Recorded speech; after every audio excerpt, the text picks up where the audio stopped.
So my services, what I provide is it's called care. What that is for adults. I see a lot of mental health for therapy, case management, that kind of thing. We also use telehealth for our SED clients, which is for children.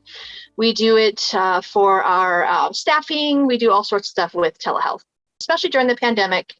When I was able to have sessions through Telehealth Way, it allowed more sessions to come in. When we were doing in person, a lot of our clients were either, not home. They weren't able to, come to the, engage with us as much.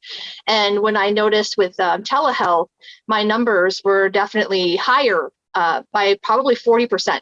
We are able to use all the services through telehealth. We do medication management, is what we talk about, which is the prescribing of the medications.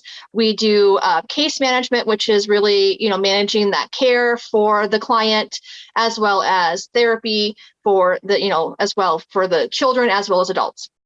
So I think telehealth has impacted my clients in a positive way, meaning, they have that access to be able to engage with me more than, say, once a week. If they are really having a hard time or whatever, they're able to kind of give me a call and say, hey, I would like to have an extra session. And it's just super easy to go on and be able to engage with them for 20 minutes, 3-4 times a week. And we are in a rural area where most of our medication management, those kinds of things are an hour away. They don't have the vehicle. They can't afford to go.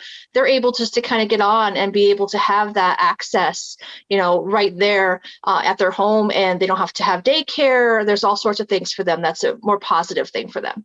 We drive all the way down to the reservation. We drive all the way to Hermosa, which is about 45 minutes away from our Hot Springs office.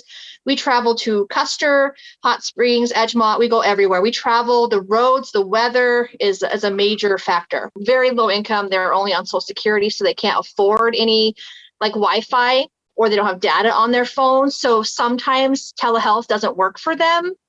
Other than that, we haven't had any issues. It's just mainly because they can't afford the Wi-Fi or the data to really be able to get on to telehealth. Thankfully, sometimes our clients can go like to the library, they go to the back room, they've used the Wi-Fi there.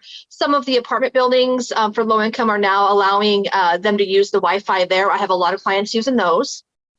So I would say maybe like 10% of my clients aren't able to use Zoom. I see the telehealth future is a really strong, bright future for us. The reason I say that is a lot of our clients are rural. They have no transportation. So it's really easy to be able to have session in their home, privacy setting for them. They feel more comfortable. They're able to kind of communicate and engage with us more when they're at home, more so than in an office setting.